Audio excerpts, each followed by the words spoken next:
नमस्कार दोस्तों। हम जे कृष्णमूर्ति की book first and last freedom का हिंदी अनुवाद प्रथम और अंतिम मुक्ति पढ़ रहे थे, जिसके आज हम प्रश्न उत्तर के भाग में से 31वें प्रश्न को पढ़ेंगे, जो कि है तत्क्षण साक्षात्कार यानी सडन रियलाइजेशन। कृष्णमूर्ति से प्रश्न पूछा गया कि उस सत्य का जिसकी आप चर्चा कर रहे हैं, क्या हम बिना किसी पूर्व तैयारी के तत्क्षण साक्षात्कार कर सकते हैं? कृष्णमूर्ति: आपका सत्य से क्या तात्पर्य है? हम उस शब्द का प्रयोग ना करें जिसके अर्थ को हम नहीं जानते। हम एक अपेक्षाकृत सरल शब्द का अधिक प्रत्यक्ष शब्द का प्रयोग कर सकते हैं। क्या आप किसी समस्या को सीधे सीधे समझ सकते हैं? यही आपके प्रश्न में निहित है। क्या आप जो है उसे तुरंत अभी समझ सकते हैं? जो है उसको समझने में आपको सत्य का तात्पर्य समझ में आ जाएगा। लेकिन सत्य को समझना चाहिए, ऐसे कहने का कोई मतलब नहीं। क्या आप किसी समस्या को सीधे तौर पर पूर्णतः समझ सकते हैं और उससे मुक्त हो सकते हैं? यही है जो इस प्रश्न में निहित है कि नहीं?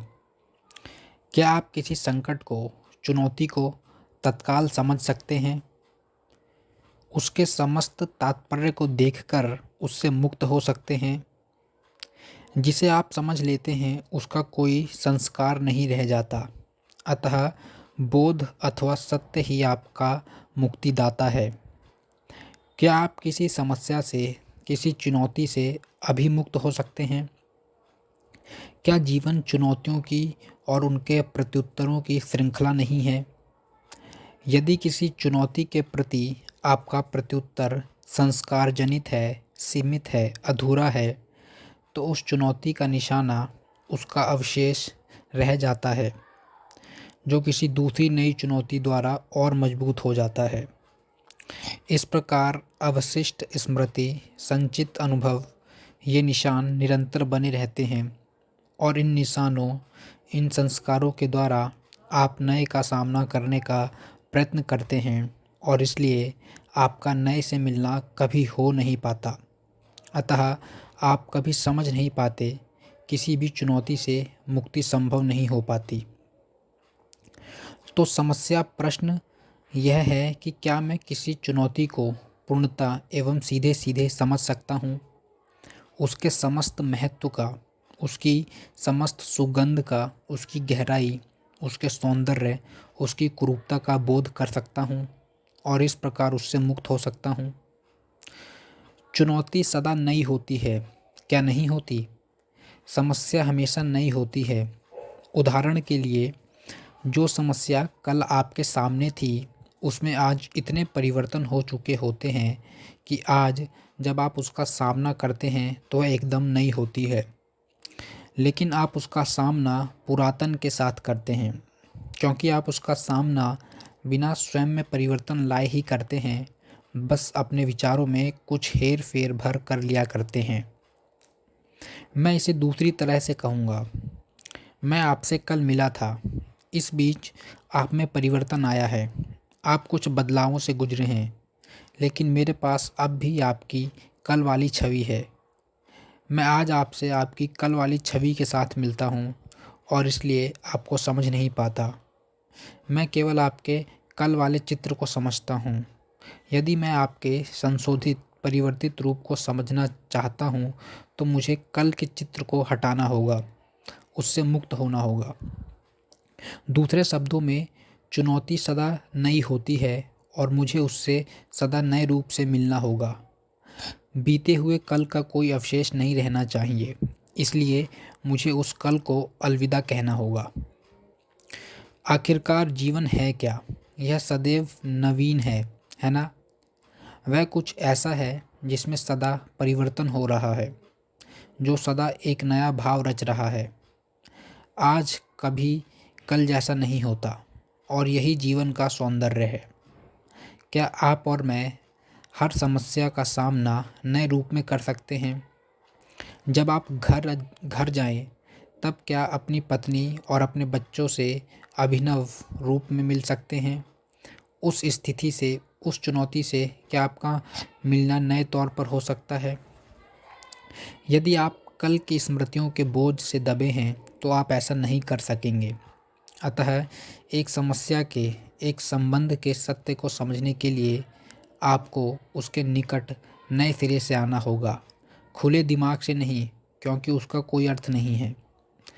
आपके उसके निकट कल की स्मृतियों के निशानों से मुक्त होकर आना होगा, जिसका अर्थ है कि जैसे जैसे प्रत्येक चुनौती आए, आप अतीत के सभी प्रत्युत्तरों के प्रति सजग रहें और कल के अवशेष, कल की स्मृतियों के प्रति सजग होने पर आप पाएंगे कि वह एक एक कर बिना संघर्ष के समाप्त होती जाती हैं और इसलिए आपका मन नूतन हो जाता है।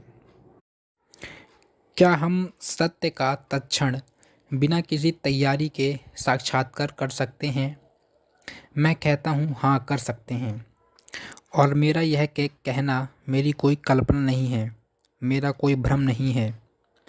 आप स्वयं मनोवैज्ञानिक ढंग से प्रयोग करें और आपको पता चल जाएगा। आप किसी भी चुनौती को लें, किसी भी छोटी से छोटी घटना को, किसी बड़े संकट की आप प्रतीक्षा ना करें और देखें कि कैसे आप उसका प्रत्युत्तर देते हैं। अपने प्रत्युत्तरों, अपने अभिप्रायों के प्रति, अपनी अभिवृत्तियों, तौर तरीकों के प्रति आप जागरूक हों, तो उनको आप समझ लेंगे, आप अपनी पृष्ठभूमि को समझ लेंगे। मैं आपको भरोसा दिलाता हूँ, यदि आप अपना संपूर्ण ध्यान इसे दें, तो आप इसे तत्काल समझ लेंगे। यदि आप अपनी पृष्ठभूमि के संपूर्ण अर्थ को खोज रहे होते हैं, तो यह अपना तात्पर्य प्रकट कर देती है और तब आप तत्काल ही उस समस्या को, उसके सच को समझ लेते हैं। समझ अभी वर्तमान में ही होती है और वर्तमान समय से परे है। हालांकि यह आने वाला कल हो सकता है, होता यह अब ही है। स्थगित करते रहने, जो कल होगा उसे ग्रहण कर पाने के लिए तैयारी करते रहने का अर्थ है कि आप स्वयं को, जो अभी है, उसे समझ पाने से वंचित कर रहे हैं, रोक रहे हैं। निसंदेह जो अभी इस क्षण है, उसे आप प्रत्यक्ष रूप से समझ सकते हैं, है ना?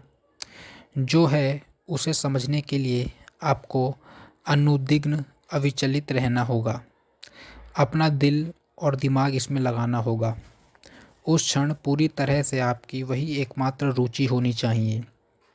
तब जो है वह आपके लिए अपनी सारी गहराई, अपना सारा अभिप्राय व्यक्त कर देगा और इस प्रकार आप उस समस्या से मुक्त हो जाएंगे। यदि आप उदाहरण के लिए संपत्ति की सच्चाई को, उसकी मनोवैज्ञानिक सार्थकता को जानना चाहते हैं, यदि आप वास्तव में सीधे तौर पर अभी इसे समझना चाहते हैं, तो आप इसे किस तरह से लेंगे? निश्चय ही आपको इस समस्या के साथ नज़दीकी महसूस करनी होगी, उससे डरना नहीं होगा।